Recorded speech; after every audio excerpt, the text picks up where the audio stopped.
Welcome to our Be Strong show. I am your host, CEO and Chief Heart Officer for Be Strong International. I'm Michelle Shirley. Welcome again. We are so excited. We are celebrating everything about philanthropy this week because it is Give Miami Day. And so I don't want to get into trouble and list all of my amazing nonprofit leader friends who are all fundraising today and this entire week, all about giving, helping support nonprofit organizations that are really doing incredible work in Miami. And of course, Be Strong International is one of those organizations. You can find us on our Give Miami Day page and also on our website, bestrongintl.org, where we are teaching everything about healthy relationships, what we've coined as heart skills. So we want couples to keep their spark alive. We want families to continue to be engaged with their children.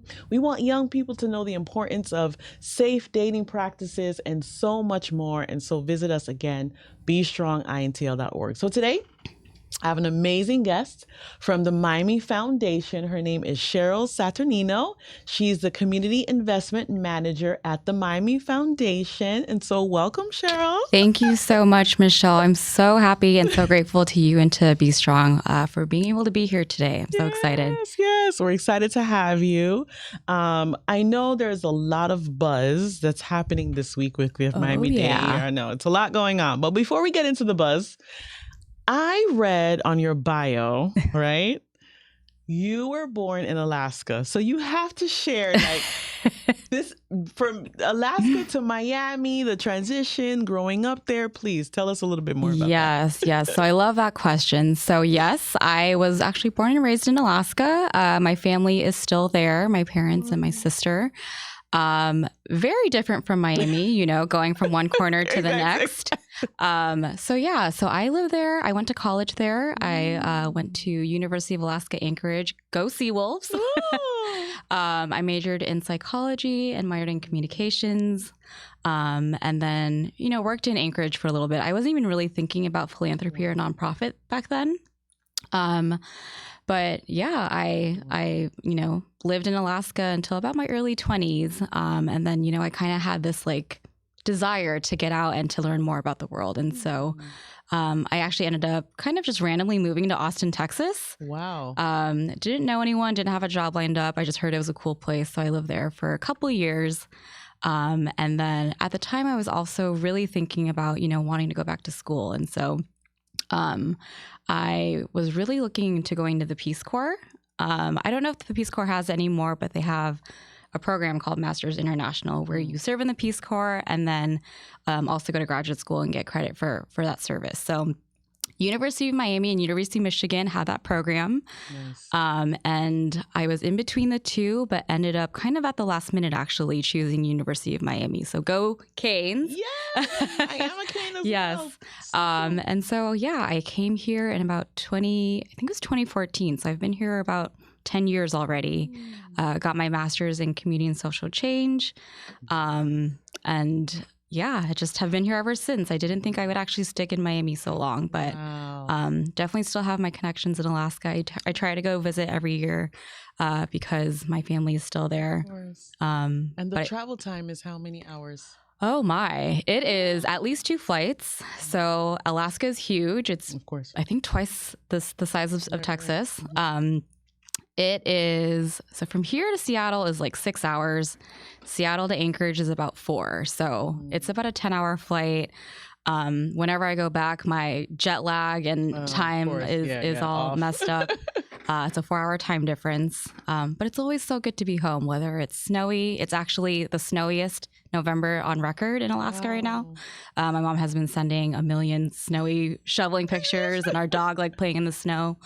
I do miss it. It's so different from Miami. I know. And so do you have any memories? Because I'm born and raised in like the Miami heat, right? It's just like, that's what it is. And then what makes it worse is my parents are from Jamaica. So we have no idea of like snow and anything like that, even though I've been to New York and places like that. But tell us a little bit about living in Alaska, like the difference. Yes. How is it? The vibe. Yes. I'm sure it's so much Yes. contrast? So I would say the biggest thing, and what I've kind of noticed every time I visit when I go back, is this a change of pace. Everything is very slow. Everything is quiet.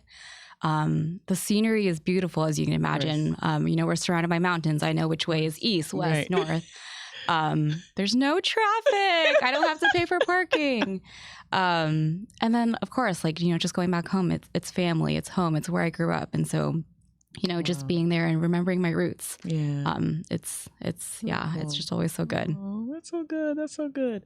Well, you're in Miami now. And so let's talk about the Miami Foundation, because I'm curious to know, walking through the cubicles in the hallway, what's happening right now at the Miami Foundation? Oh my, yes. So it is not a quiet place at the Miami Foundation offices this week. Right. We have already started the party. Right. Give Miami Day is not until tomorrow. It's technically Give Miami Day Eve. But the team is busy preparing. We've got a bunch of purple. You'll see purple everywhere, confetti, a lot of noise, a lot of music. Just because we're so excited to put on this community celebration. Yeah.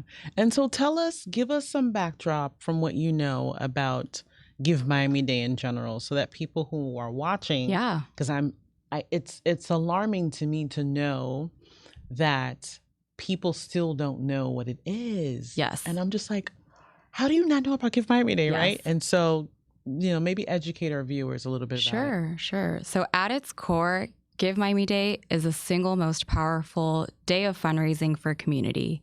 And so tomorrow is Give Miami Day, November 16th, Thursday. And so we come together as a community for this community-wide fundraiser to support our over 1,200 nonprofits that are participating this year. If there is a cause that you care about, there is likely a nonprofit that's participating. I personally love cats and books. So all of my money goes to cats and books every year and civic engagement. That's so cute. And I just love being able to find out about, new nonprofits that are starting. Of course, we have some of the smaller ones participating, but also the really big ones. And so whatever cause you care about, there is a nonprofit participating. And we encourage you to check out their causes and see how you can support. Oh, that's nice. And what about these, do you know about the bonus pools and some of these extra things that are happening at certain times? Yes. Tell us a little bit. There's a lot going about that. So the nice thing about Give Miami Day is funds raised are all for general operating support. And so Miami Foundation will match a portion of those funds. And a little known fact too, kind of about the nonprofit world, is when donors give, or when funding is given to a nonprofit, a lot of that is allocated toward a specific program or project. And sometimes nonprofits need that for, something else. Yeah. And so the beauty of Give Miami Day is those funds are for general operating support. So whatever the nonprofit needs it for, whether it's for staff capacity, for programming, for keeping the lights on, that money is theirs. Oh, that's really good. That's really good. So I'm excited. So this week, not only are we helping to expose, I think, the nonprofit sector, but I love when Rebecca shares about what she wants the city to be, right? And so I want you to talk a little bit about that too. I know she says she wants Miami to be the most generous city in the world. What are some other things that you guys are doing? So another beautiful thing about Give Miami Day is anyone could be a philanthropist. And so, like I said, any cause that you care about, like I said, cats and books are mine. A small donation means a lot. And so, just really learning about kind of our nonprofit sector about in Miami, everyone has access to that. All you need to do is givemiamiday.org, and you can check out all the nonprofits that are participating. No, that's good. Givemiamiday.org. I want to make sure everybody gets that. Yes. If you see purple, you're there. Yeah. Yes. I know tomorrow you all have the Mission Center, right? Tell us a little bit about what's happening tomorrow at the Mission Center. Yes. Yeah. It'll be the biggest party. It is a really big gathering of nonprofits and donors.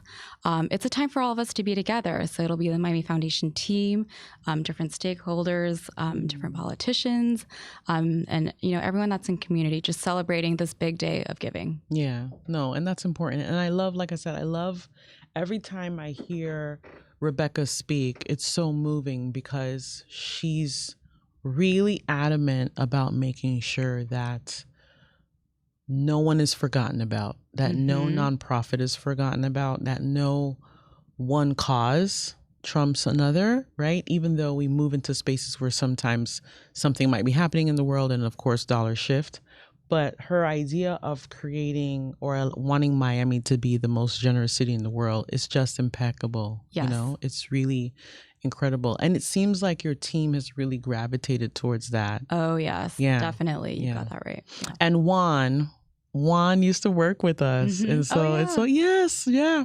So hi, Juan. And I just think it's incredible work that you all are doing. And I'm so happy to be even in the circle of nonprofits that you all recognize as partners in this work. And so anything that we can do to support, yes, we're willing to do that. Any upcoming projects or anything else you'd like to share that's happening at the Miami Foundation? Any cool things? Yeah.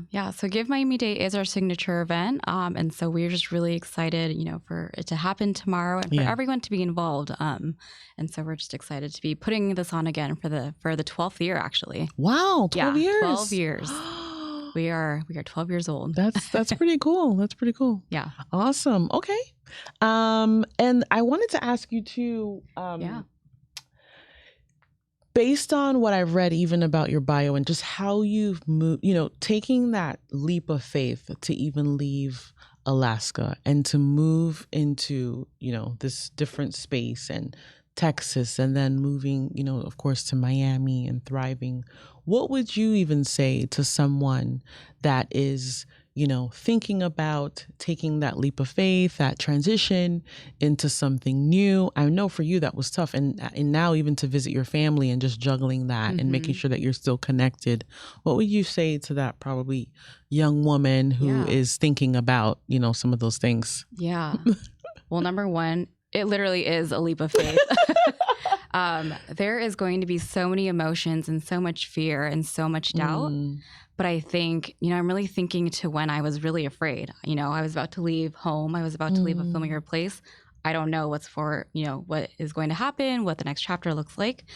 But I think just having that open mind and knowing that I'm going to be fine and okay wherever I end up, just having that confidence and believing, in myself and knowing that I have a community of support as well.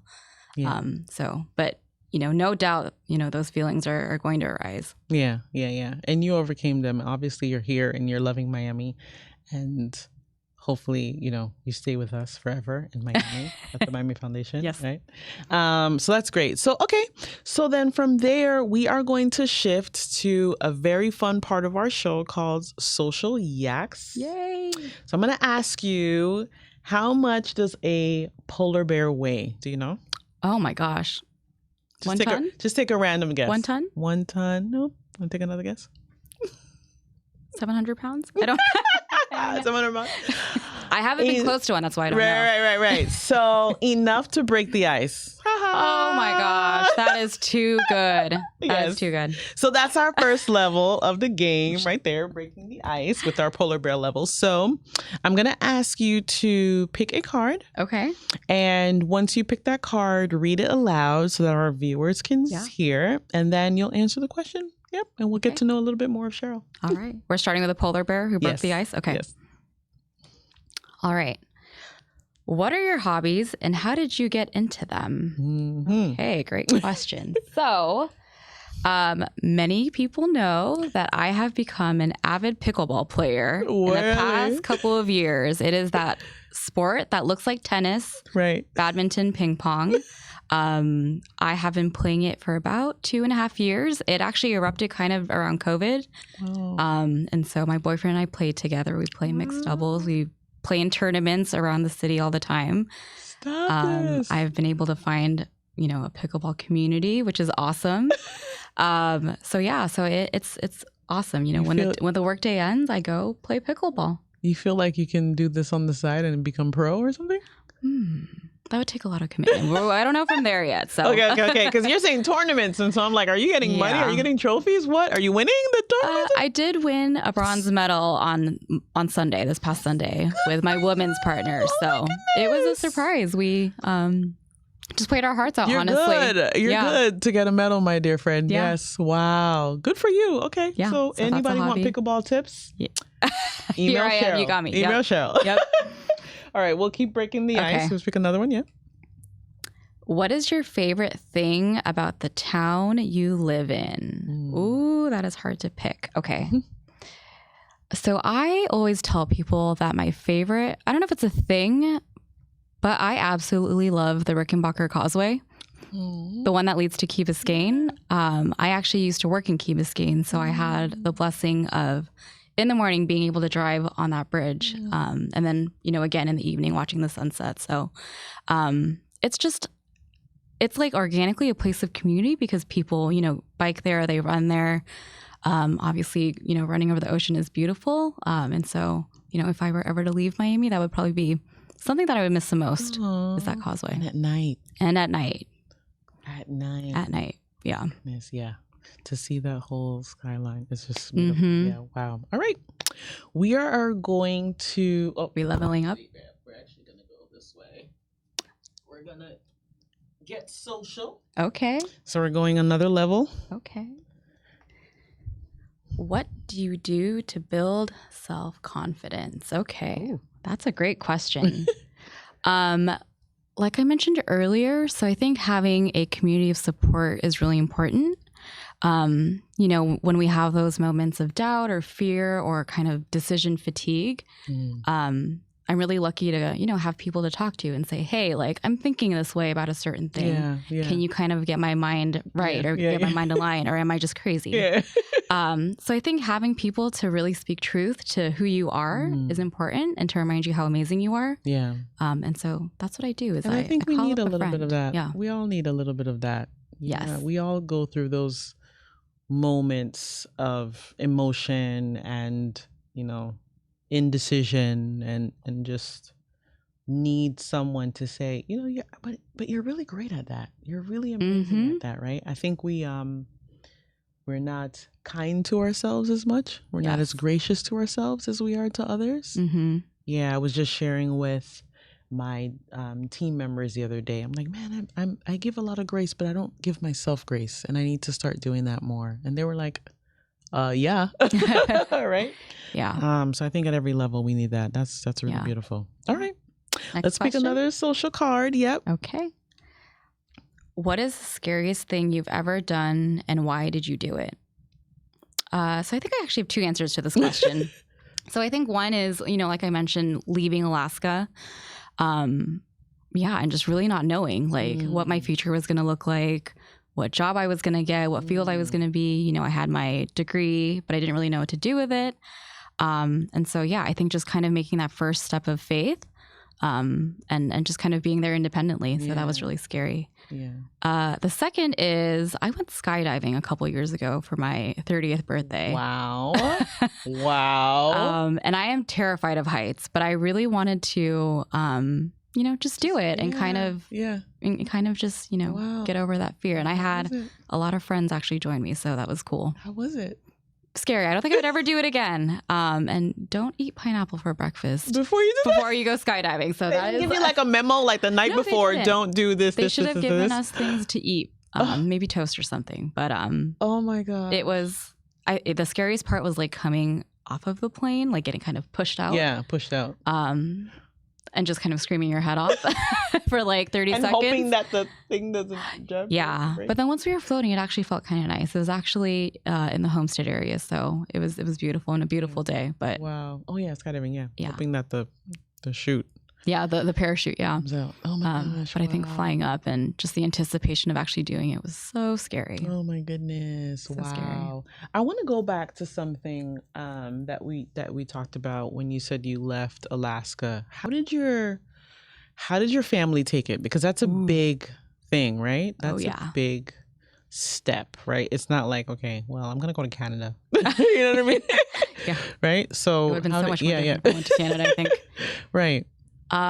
It was really hard for them. And so I am Filipino. My parents were born in the Philippines. And so, family is very dear and very close and kind of traditionally, I'm actually the only one in my family who is not a nurse. And so I was kind of not expected, but kind of like, we're all nurses. We can help you if you want to be a nurse. But yeah, it was hard for them. And I'm the oldest of two. And so kind of like the first daughter to say I'm leaving. Peace out, bye. I'll see you maybe later. It was hard for my parents. And I remember, even actually like leaving the airport, I like sobbed in the airplane because I think kind of the reality hit, like, you're really doing this. I'm really doing this. Yeah. So, but thankfully, my family's great. And I think I'm actually closer to them now, just kind of through like my own like growth and all that. So I think I've been able to really heal in that way too. Yeah. And do you think too, maybe the closest is because they have this term that says like absence makes the heart grow fonder. You're a little bit more intentional. Yes.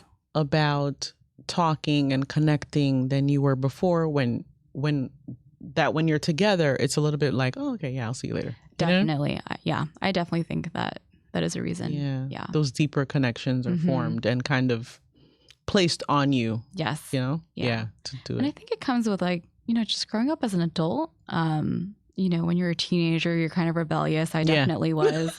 That's show part 2. But yeah, and I think like being able to see, my parents as immigrants and how hard it was for them to come to the States and the struggles they faced, and understanding now as an adult the things they had to do, to start their careers, to provide for my sister and I.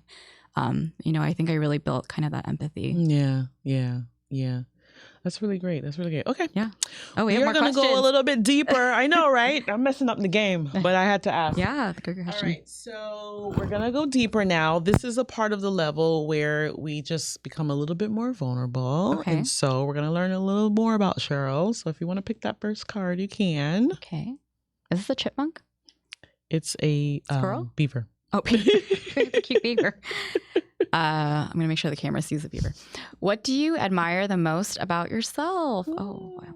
Question. Actually, that's hard because it's hard to speak kindly to ourselves sometimes. That's what I was saying. You see, why do we do this? I'm going to have a show about this because why do we do this to ourselves? I know. Yeah. I have to think about this one.